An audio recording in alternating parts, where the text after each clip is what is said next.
Bonjour. Un petit moment que j'ai pas fait de vidéo. Je viens de finir mon déménagement.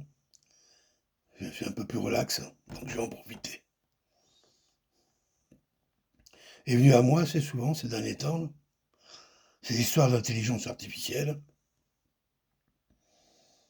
J'en avais vaguement entendu parler, je ne m'étais pas intéressé du tout à ça, que ça me paraissait déjà profondément débile, rien qu'à travers l'appellation. Une intelligence artificielle. Bon. Il faudrait définir les deux mots, quoi. Ce que c'est que l'artifice et ce que c'est que l'intelligence. Mais bon, pas non plus simple que ça. Et je vois que bon, beaucoup de gens sont étonnés, moi le premier d'ailleurs, enfin pas étonné, mais je suis étonné de voir que c'est devenu des outils publics, comme par exemple les outils de création de documents, de livres. Là, il y a des outils aussi de création de personnages, donc de vidéos, des créations de musique, des créations de peinture. Alors, on nous montre toujours des résultats d'un peu toujours extraordinaires. Moi, personnellement, de peu que j'en ai vu, je trouve que c'est plat.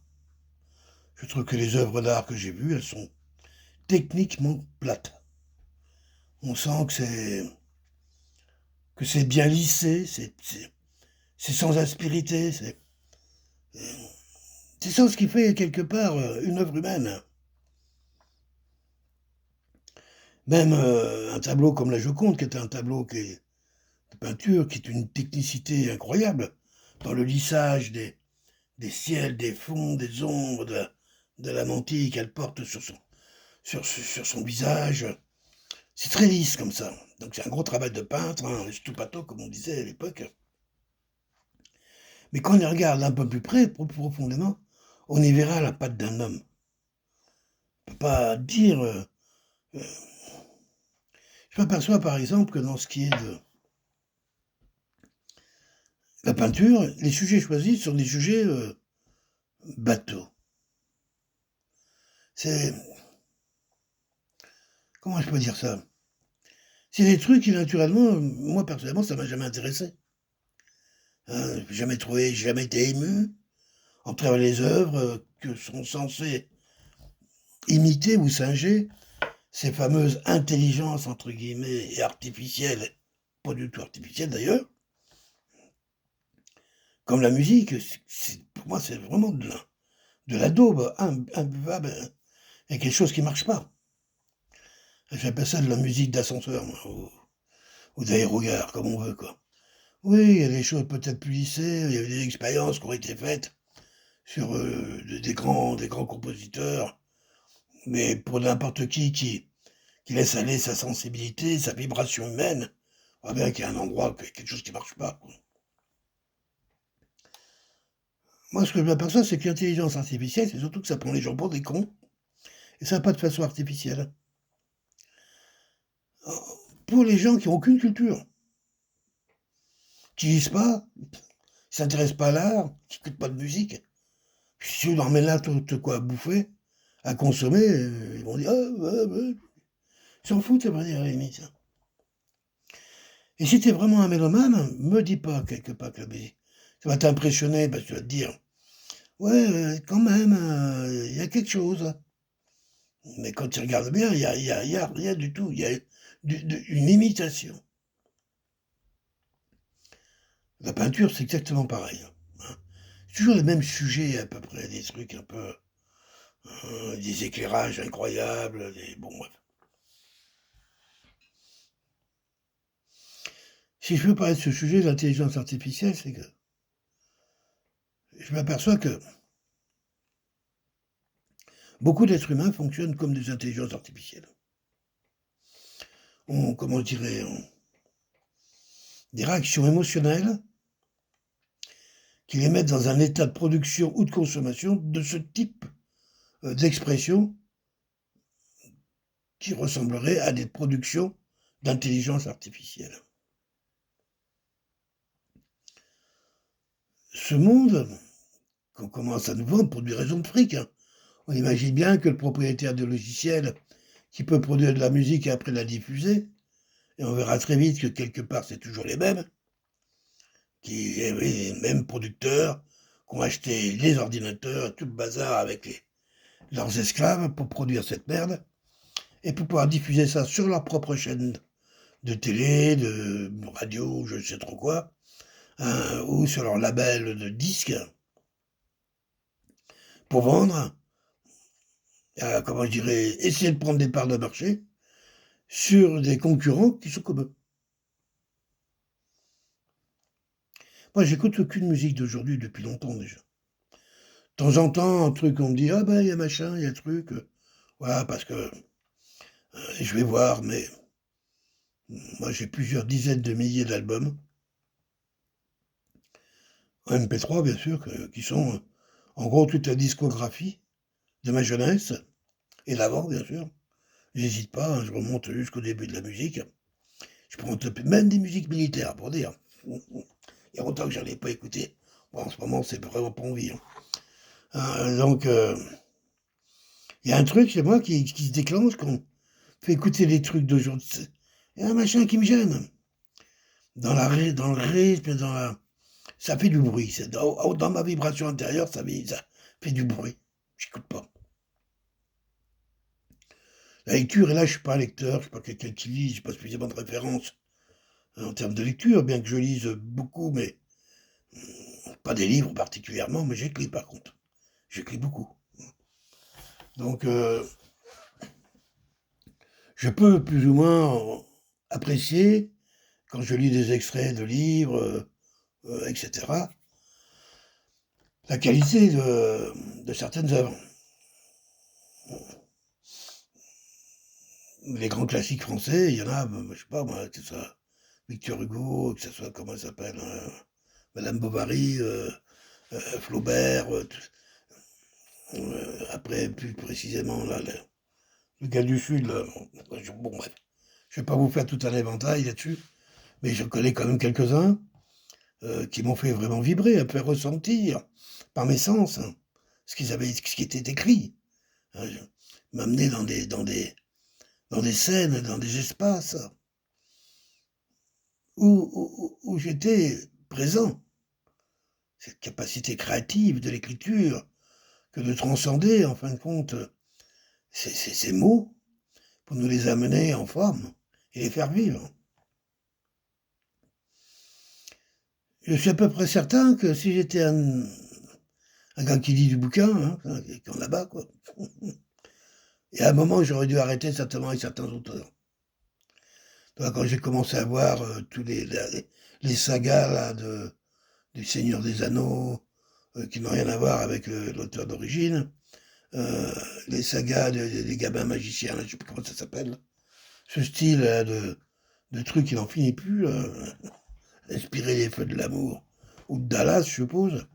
Enfin, ces grands romans, là, et ça part en ligne. On sent que derrière tout ça, je serais pas surpris qu'il y ait de l'intelligence artificielle.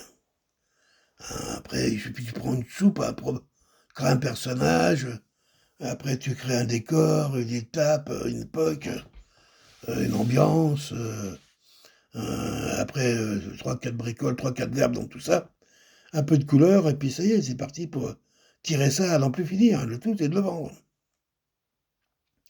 Et je m'aperçois que cette intelligence artificielle, elle va surtout servir à tous ces marchands de bouquins, de musique, d'œuvres d'art, de discours politiques aussi, sûrement. Ouais.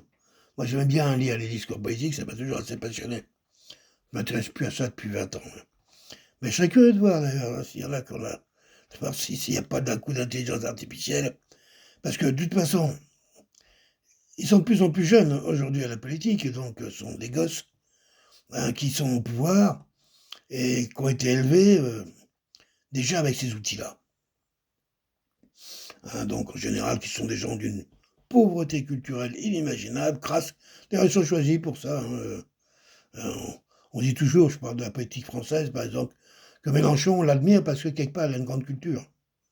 Bah, la moindre des choses. Hein. C'est étonnant qu'on puisse encore être surpris qu'un homme politique ait de la culture. Ça veut dire que les autres n'en ont pas du tout. Hein, et c'est pas évident. Ouais, on disait que Mitterrand en avait, oui, d'accord, pour faire ce qu'il en a fait, d'accord. Mais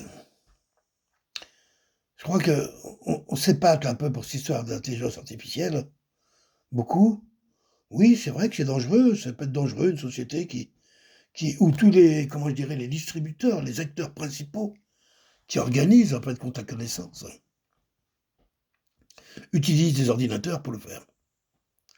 Mais est-ce pas déjà le cas? Est-ce pas déjà le cas? Lorsqu'on commence à expliquer à des enfants que ils vont attendre un certain âge pour savoir s'ils sont garçons et des filles. Bon, ben là, c'est pas de l'intelligence artificielle, c'est de la connerie naturelle, mais c'est pareil. Et on met un tel désordre dans les repères intellectuels, spirituels, avec le New Age, qui est quand même une expression. Ouais, moi, j'en ai étudié du New Age, voilà. Je suis aussi passé par là, mais je m'aperçois que, en avançant sur mon chemin spirituel, ben, bien sûr que je ne peux plus me nourrir de ça. Il arrive à un moment que je suis revenu sur des choses beaucoup plus traditionnelles. Voilà. Donc,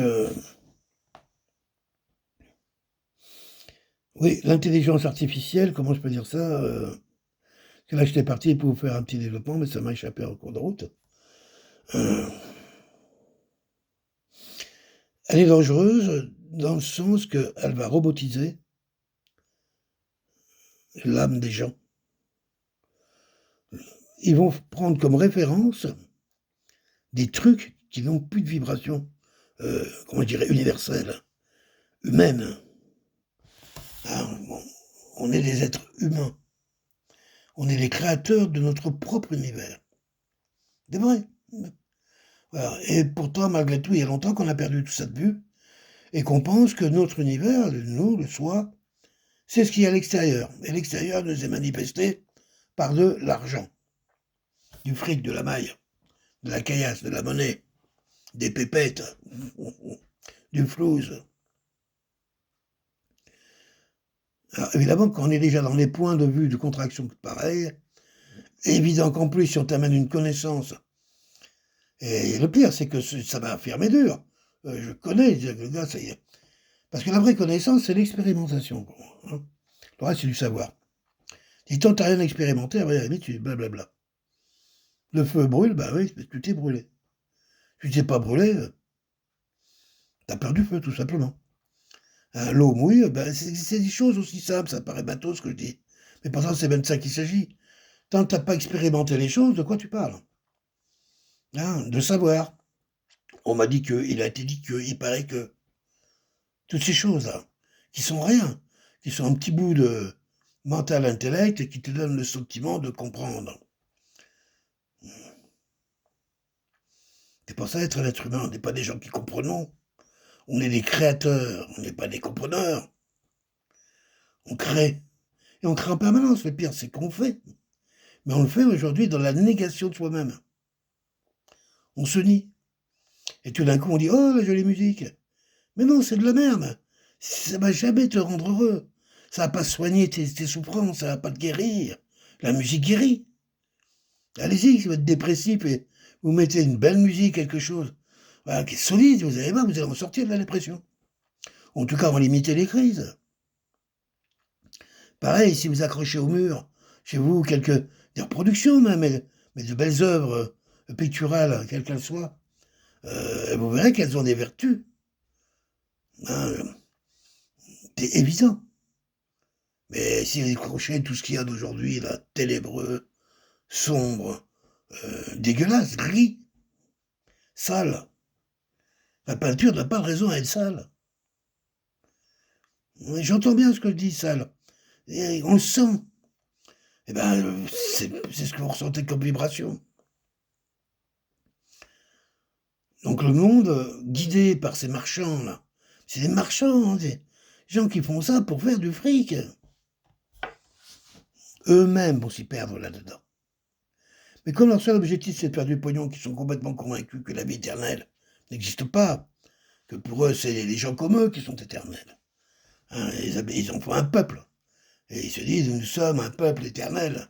Je suis au service de ce peuple. Blablabla, blablabla. Et blablabla. Pétons dans la soie, comme disait Soral, ou Dieudo, tant qu'on peut. Voilà, et puis quand on pourra plus, c'est d'autres qui pèteront à notre place. C'est pas ça, c'est pas la notion du soi. C'est une partie de soi. Comment je dirais, c'est le soi égotique. Moi, c'est pas les autres. Certainement que toi, t'es pas les autres.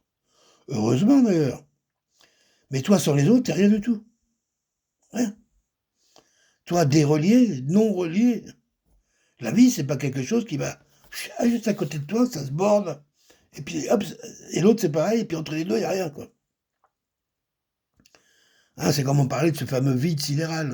Voilà, il y a les étoiles, puis au milieu, il n'y a rien. Et puis c'est marrant quand on commence à regarder, on dit, oh là là, ben dis donc, le vide, il est vachement plein. Là, c'est pareil. La vie, elle est ce lien, elle est ce sément qui est entre nous tous, et qui fait que parce que nous sommes dans cet océan, dans cette énergie globale, dans cet ensemble, que nous exprimons en tant que vivants. Mais je ne suis pas la vie tout seul, ça ne veut rien dire. Si, ça, intellectuellement, on peut essayer de concevoir des choses comme ça. Mais dans la pratique, non. Hein, c'est comme le foie, le cœur, la rate, les poumons. Vous les séparez les uns des autres, il n'y a plus rien qui marche. Ils sont reliés, il y a des fonctionnalités. Ben, c'est pareil. Pour qu'un être humain soit complet et co-créateur, il lui faut des arbres, il lui faut de l'eau, il lui faut des animaux, des étoiles, de l'air, de tout ça. Et quand il est complet et plein de tout ça, là, il est dans sa grande puissance. Sa puissance qui fait qu'on dit qu'il est à l'image de Dieu. Il est Dieu lui-même.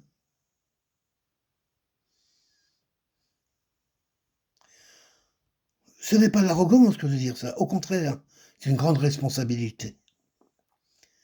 C'est être responsable que de pouvoir regarder la vie ainsi. Et d'être totalement irresponsable, ou stupide, ou méchant, c'est bien souvent un peu la même chose, que de croire qu'il en est autrement.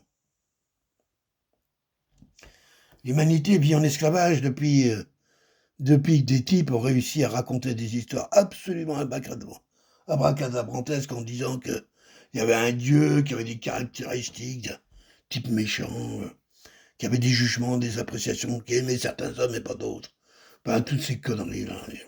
Dans toutes les religions du monde entier, on trouve ça partout. Hein. Ouais, bah, mon Dieu, il est là pour me protéger, mais pas toi, hein, toi, non. Mais moi, oui. Hein. Comment tu peux arriver à essayer de ressentir le vivant de la vie avec des barreaux aussi étroits? Hein, le monde animal, comme si c'était un monde à part entière qui se séparait d'une autre.